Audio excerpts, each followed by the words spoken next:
How's everybody doing today? We have something we got to talk about. Censorship. Yeah. Now the masses have to feel the same question I asked about 3 years ago. I said, imagine being an individual that gets in a line, and not only does this individual want to be part of something, but he goes study something that's not true. And what he went to go study was how many bubbles are in a bar of soap. Oh, these boys out there in the field raising them thoroughbreds. How you think horse racing started? Anyway, I ain't getting into all that right now because I ain't that smart. Like I said, 1979 I was wrong. It was 1965. But if I go find out what 79 was, it had something to do with something. That's how many bars in a bubble in a bar of soap. Got your ass 100. Oh yeah, yeah. Because you came in there and you thought you were smart, boy. This boy over here think he's smart. He gonna tell me it's 452 bubbles in a bar. So you know what you gonna do? The overseer, the Charleston Whites of the world, the officer of truth, or whatever, the dude who expels the fact of logic. Just listen to me. Yeah, that's part of the training. That's why I say you can't get mad at everybody for not having the same type of empathy. Because at everybody's kitchen table, it was skewed a different way because of their parents' belief system, ideology. Hell, some of them was part of the movement. But a lot of the college students, that's why I go back and attack them a lot of times. Because you can be book smart, but you ain't quite like, you ain't smart enough. Because in the real world, you asking somebody to pay you working wages, not subpar wages or sub minimal wages. You want motherfuckers to give you highest premium paid wages there is, like a rental car. You want holiday seasonal pay. You want January 1st and the 4th of July pay. You want that all year round. Problem with that is man hours. Man hours only depict or dictate what you work. So if you work that type of man hours, that's one thing. Like firefighters will always work that because it's what they do when they do it. So their man hours have to be probably put on the salary because they sit around and wait for those man hours to be used. But in that time, they give them a place to stay, a place to eat, a place to bury your head, think, concentrate, work out, just everything you need to be sustainable in that profession. And what the scripture represent is how hard it was for one individual group to integrate. See, the words are not being used correctly, so what they're doing is attacking your delivery, because your delivery is everything. Just 4 years ago, I got on here and I was talking loud, screaming, and I knew at that time I could talk like that.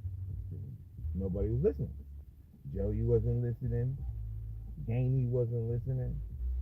But once censorship came in and the moderator became less relevant, the moderator in a lot of things, you got inspector generals gone, you got whistleblower laws being taken apart, you got unions being disintegrated, you got all types of things that moderators, these are people that in between the word mediation, another word for it is like a mediator. The person in the middle is always the person that gets both sides to come to an agreement. But if you get rid of the moderator, you remove the individual that gets everybody to play at common ground. So it doesn't matter what another individual believes, another individual is willing to give, try, compliment the other person with. If the moderator is not in between, you have one thing going on, a dictatorship. And this picture represents in that time that when blacks had a voice, their voice wasn't being heard because there was a moderator. That was the overseer. The overseer was the person that said this person deserved these things. And the moderator tried to moderate that to the owner, the slave owner. But what happened was a lot of people got caught up in power.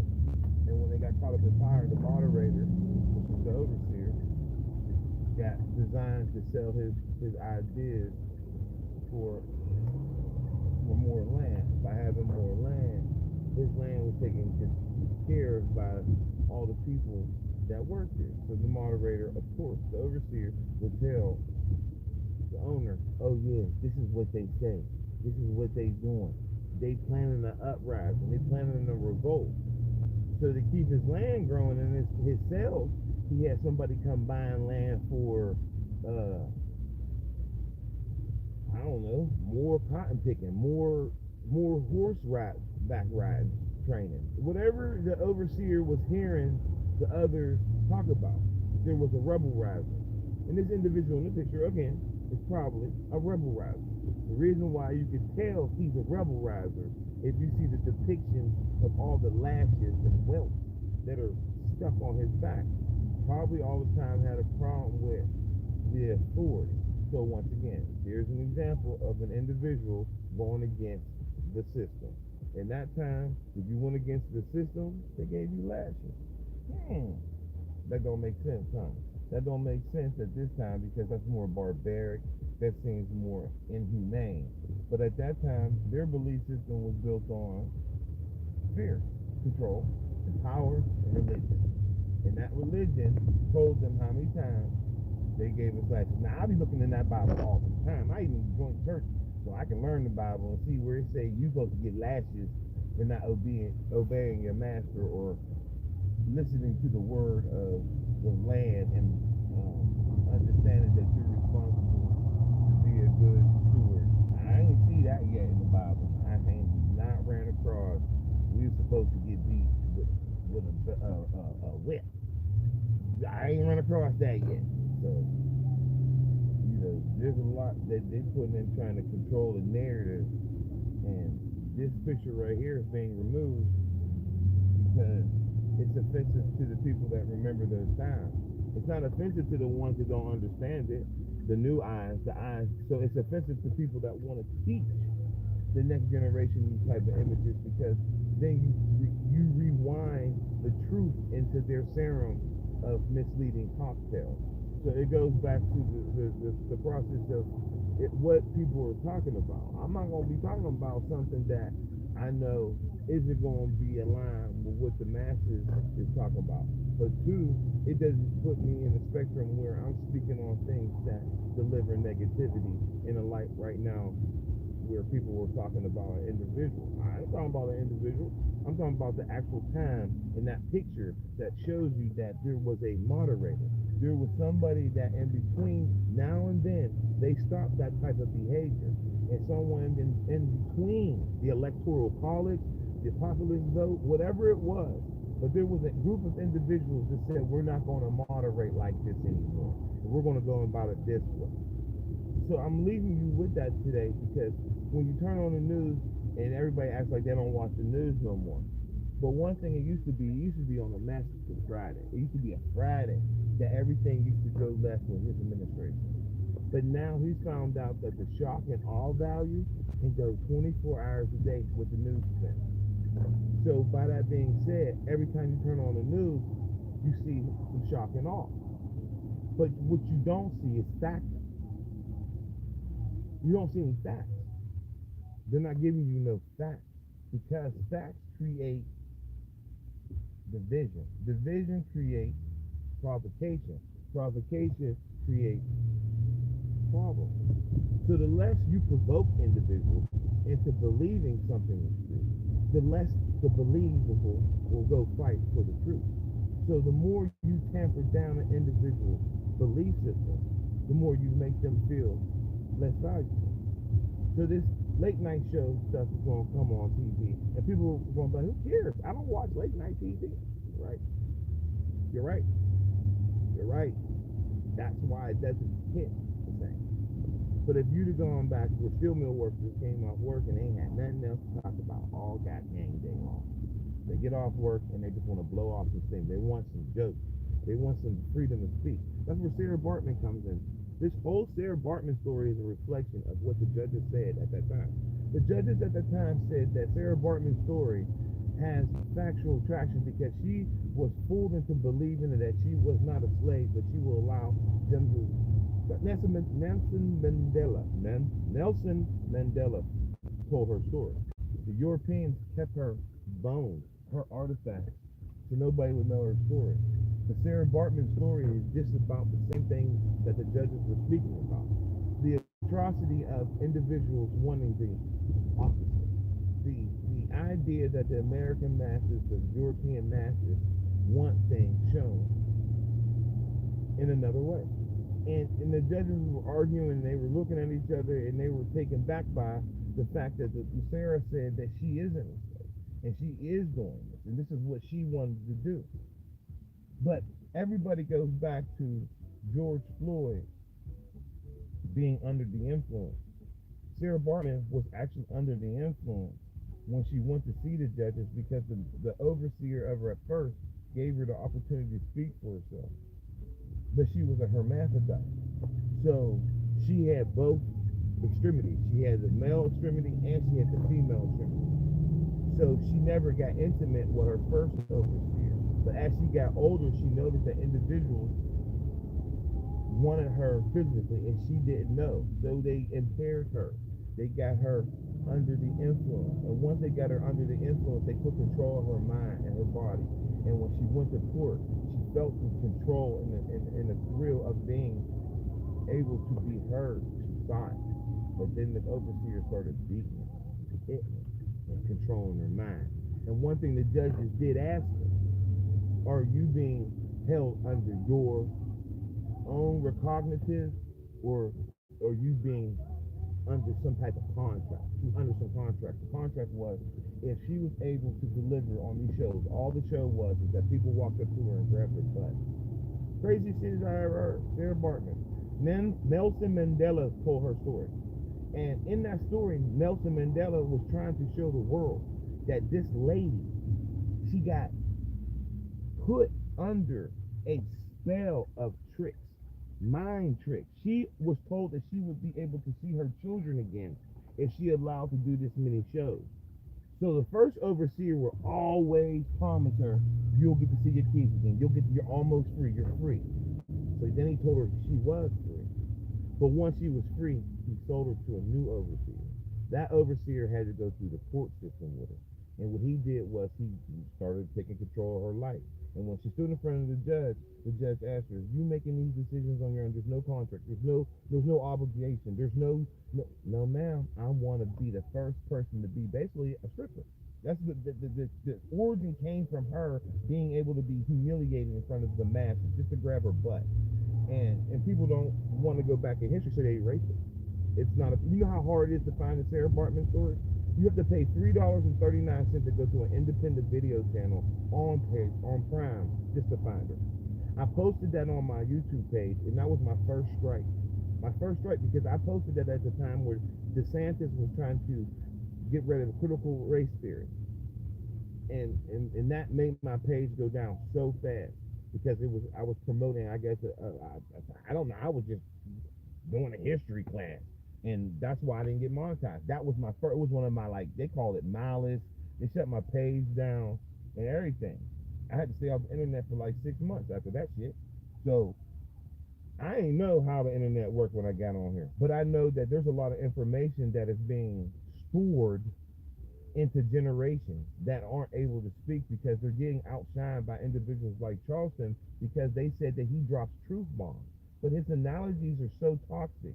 I'm telling you, if you have an uncle, if you want to be real on the internet, you have family members who talk just like that, it's funny. Funny it is. Pocket's full of money. Got annuity, got retirement, work. Funny dude. Okay. If you having some truth. But our generation was able to integrate. Even though people think that's a stupid word, or they think that word doesn't have any power, integration is how communities are growing partnerships. How you think Nike was even able to come and put fucking uniforms on kids anymore? How you think the TV stations are now broadcasting our football games? That's integration. Because of Tyler Boyd, because of the Gronkowskis, because of all those people being good in those small Western Pennsylvania areas, they helped us integrate. And because we devalue our self-worth, we allow our past not to be our future. But our future is great because we were allowed to be around people that call us really bad names. And we was able to put that boot to that ass. But y'all ain't. Y'all say something repugnant to one of these kids, you're going to lose everything. No, it ain't work that way. JT will tell you. It was me, Harvey, Elshawn, Jamie Williams, my brother, Stuart, Shamika, you was getting boot to ass. You was not allowed to call us the N word, and we wasn't allowed to call y'all the H word because they had Ray, Boog, Matt. You know, they had their little clique, Bunker, Chris Webb tried to be cool, but y'all all had y'all own way. We all had to fight, and we all stayed friends. We all became closer. We all integrated. We all used you to fix our cars. We all used you to help us get jobs. We all worked in the steel mill together. But at one point, we used to put boot to ass. You want what? What you call me? Oh, the Mexicans had it bad. The Hispanic kids, oh, vamonos. But you know what? They integrated too. You know, the Irish kids. But you know what? Here's the thing about power. As a poor black kid, them Jewish kids was loaded. Right? They're taking us to Christmas parties. We had a good time with the Jewish kids. So, I don't know nothing about anti-Semitic. I didn't even know the shit is. I told you, I don't know. So imagine they pumping that Kool-Aid. In our generation, we had none of that. The Jewish community was the ones helping pay our rent. Why would we even? What are you talking about? It don't even make sense. Like, they picked us up and took us places. They paid for most of the stuff that we did before Nike and them came. So why would we even bring up Jewish people? It doesn't even make any sense. Like, black people don't have anything. Malcolm X loved the Jewish community. He tried to integrate us with them because they went through the same struggles as us. Why isn't the world would we be in a cycle of being censored when we were taught to be good? Like, we only know good. We didn't have anything. We didn't have anything. So why would we take for granted what we could get beat for? Why would we play with somebody that would manipulate us to say the screws weren't in there correctly and we got to rebuild the house? Why would we want to rebuild the house 3 times? What the hell would we? You think we stupid? But they ain't telling you that story, so you don't know that we went through repercussions for doing things the right way. They don't want to tell you that story because we did it. We'll go watch 12 Years of Slavery. Homeboy lost his rabbit mind. He's like, look, man, I did it exactly the way you told me to. He took off his belt. You know, at that time, that could get you killed.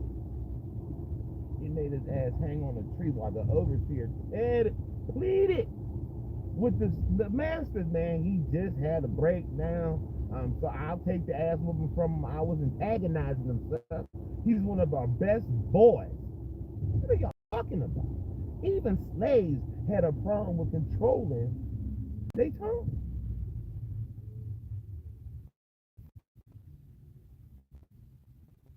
But when the Holocaust got us to the finish line, because if it wasn't for the Jewish people and us seeing that with our own 2 eyes, I don't think we'd have had the civil rights movement. So people had to integrate. They had.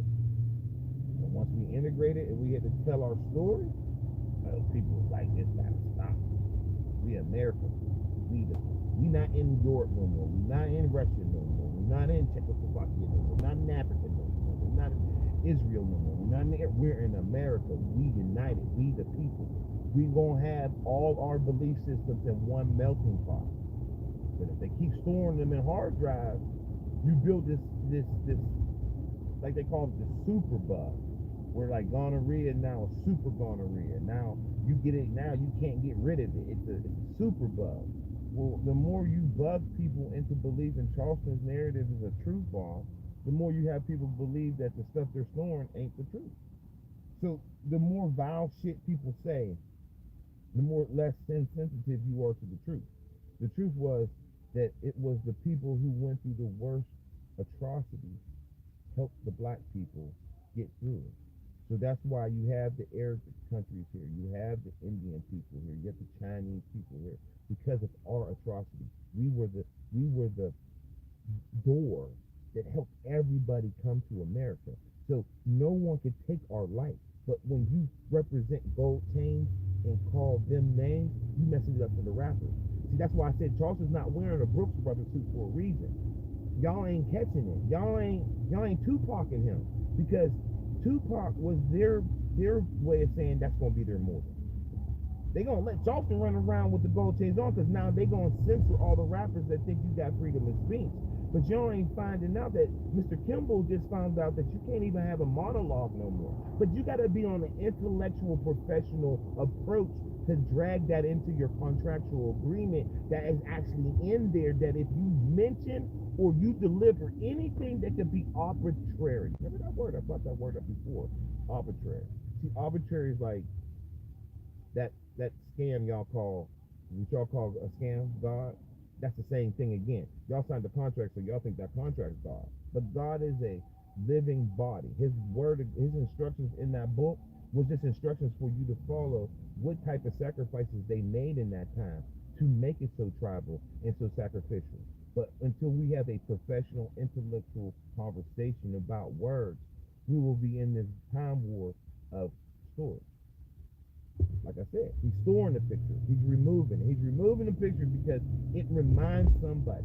And if it educates more, then what happens is it desensitizes their argument. They want their argument to be well-rounded and sturdy about one narrative. If they have too many narratives, you have too many groups. Once you bring out too many groups, you have to label them. That's why I'm labeling it and trying to put it in chronological order. He's not only going after certain type of energy, he's making sure that any individual group that doesn't have the intellectual aptitude to understand his direction, then his narrative is going to work on you and you're going to become sensitive.